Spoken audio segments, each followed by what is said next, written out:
Hello and welcome back to Moneycontrol's live stream. You're tuned into Closing Bell with me, Lovisha, Darad, and with me joining my colleague Yatin, Mota. Well, Yatin, in the last 30 minutes or so, we saw some small spike which led to the small recovery in the markets and drove Nifty to reclaim that 25,500 odd levels.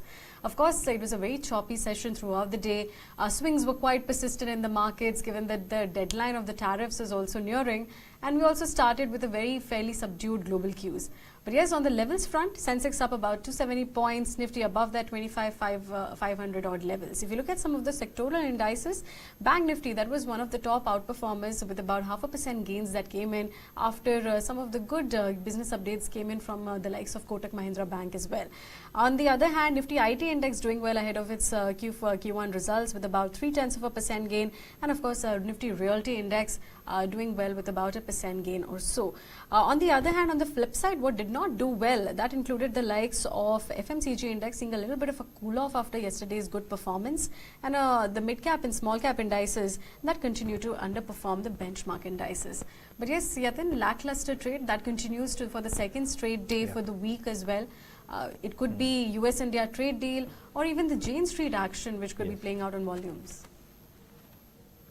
Yes, clearly, multiple factors because of which the markets have been choppy, especially for the last 2-3 trading sessions. Yesterday, we opened, quite flat. Today also the opening was quite flat. However, in the last half an hour, we saw buying after CNBC Awaaz reported that today, probably at 10 p.m., India and US would, sign the first phase of the trade deal, which is a mini trade deal. Obviously, we need to watch which sectors get impacted in the first phase, and how really does the negotiation take place moving forward. Yesterday, President Trump also in his statement said that the trade deal with India is most likely anytime soon. So, hopefully, today, if the trade deals get signed between India and the US, the interim one, probably the market would see, another bout of buying, probably the reason why the markets moved in trade today. But advance decline ratio broadly almost 1:1. Mid cap and small cap indices were in the red. However, if you look at the Nifty and Sensex, almost 0.3% higher. Nifty Bank obviously high because of the good quarterly updates posted by Kotak Bank and other stocks. And rate sensitive sectors like real estate and banking were moving in trade today. The Nifty 50 also, Kotak Mahindra Bank standing tall with about 3% gains given its Q1 business update reflected a growth in both the deposits and the credit as well. So yes, Kotak Mahindra Bank doing well with about 3% gains. Other than that, we can see Eternal, Asian Paints, NTPC, Grasim, all of them seeing a gain of about 1% or so despite the subdued session that we saw today. On the other hand, on the way down, if we look, Titan seeing a cut of about 6% or so. We'll be discussing the stock more in detail later in the segment, but yes, the street was not impressed with its Q1 business update, and brokerages remain quite mixed and conservative on the counter going ahead. Dr. Reddy's Lab also seeing a cut of about 2% in today's trade. Bajaj Auto, Cipla and Trend, they were also some of the other top losers on the Nifty 50. But yes, mid-cap and small-cap indices, they continue their underperformance today as well. Yatin, what are we gathering from the broader end of the markets? So the broader end of the market, some bit of recovery, Lemon Tree, Sonata Software, Vari Energies, all of these stocks up anywhere between 4 to 5%.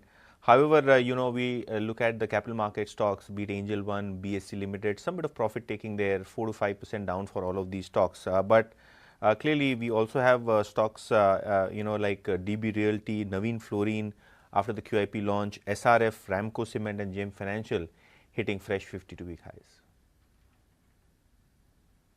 Now let's take a look at some of the stocks which did share the limelight in today's trading session, and let's talk about the top Nifty gainer today.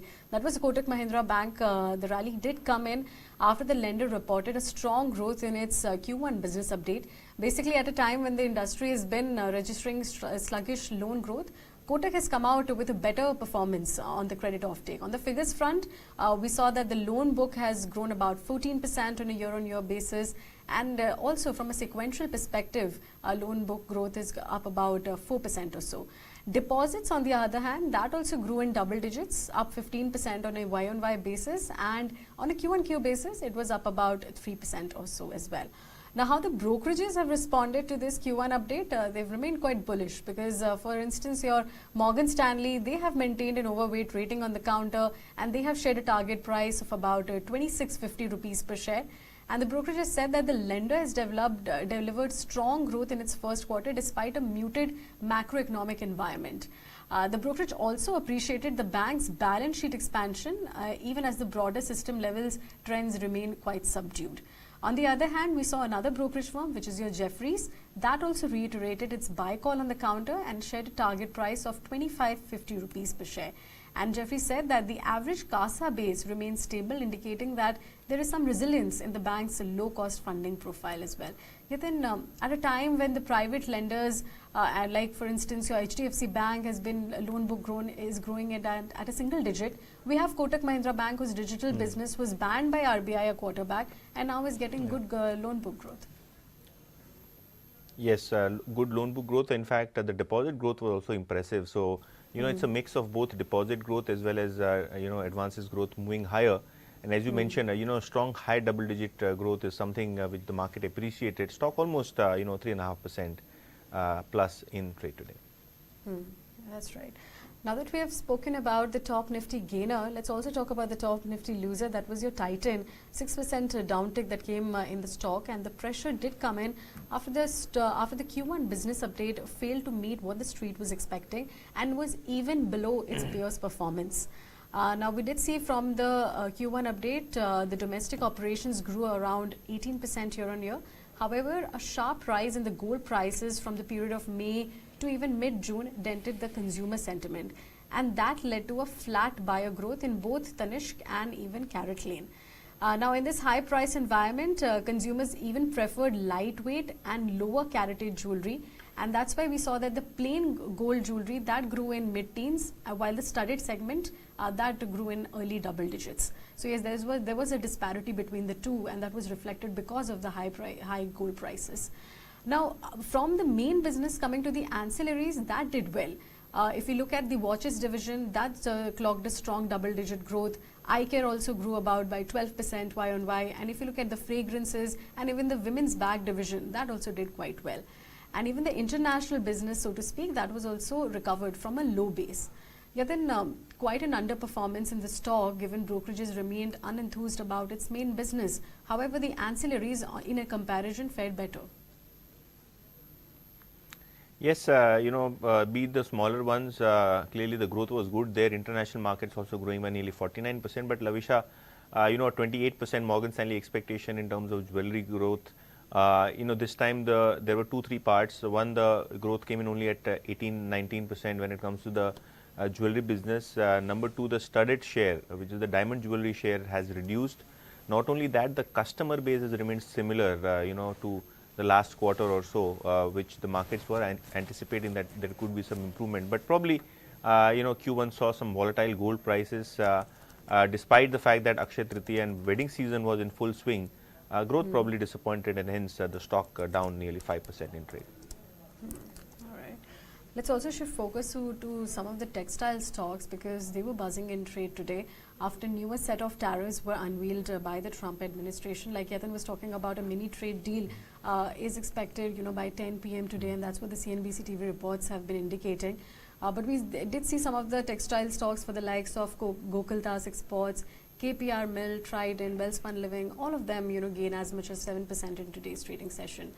And the rally did come in on the hopes of the street because the street was expecting that there is an increased potential of a US-India trade deal at a lower tariff levels. This also came after the Trump administration has announced a 35% reciprocal tariff on Bangladesh, which is a key competitor against India in the garment exports to US. Last week also we did see that the US has signed a trade deal with Vietnam, which was with a tariff rate of about 20% or so. And analysts believe that a trade deal which is lower than the current both of these competitors would boost India's competitiveness in the US market. And it would also improve the country's market share, which currently stands at about 6% compared to 9% for Bangladesh and 19% for Vietnam. If you look at individual stock-wise, Gokaldas Exports would benefit the most given 70% of its top line came in from the US market. And second to it, Vardhaman Textiles could also see some benefit as well. Then, of course, there was rejoice in the stocks, but experts do still believe that they could remain on a wait-and-watch mode until there is a broad structure of the tariff which can be announced.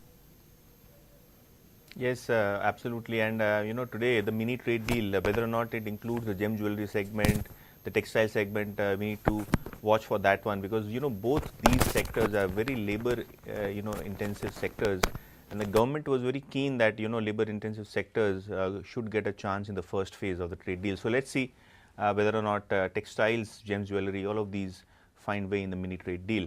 But at the opening comments, I spoke about capital market stocks. MCX, you have BSE, you have Angel One, you have Nuama. All of these stocks are down anywhere between 10 to 15% in the last 5 trading sessions. Barring MCX, obviously it's a commodity exchange.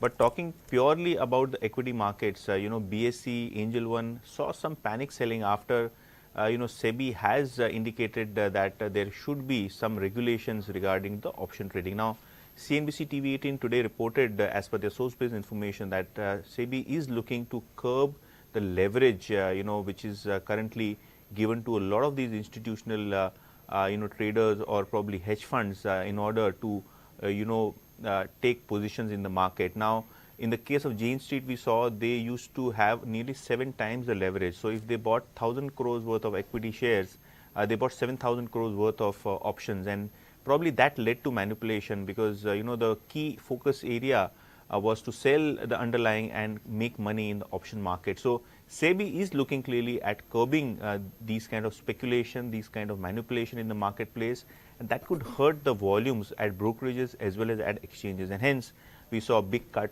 coming in for BSE. In fact, BSE today lost nearly 10,000 crores of market capitalization cumulatively. So yes, things looking tough for exchanges if regulation indeed comes in.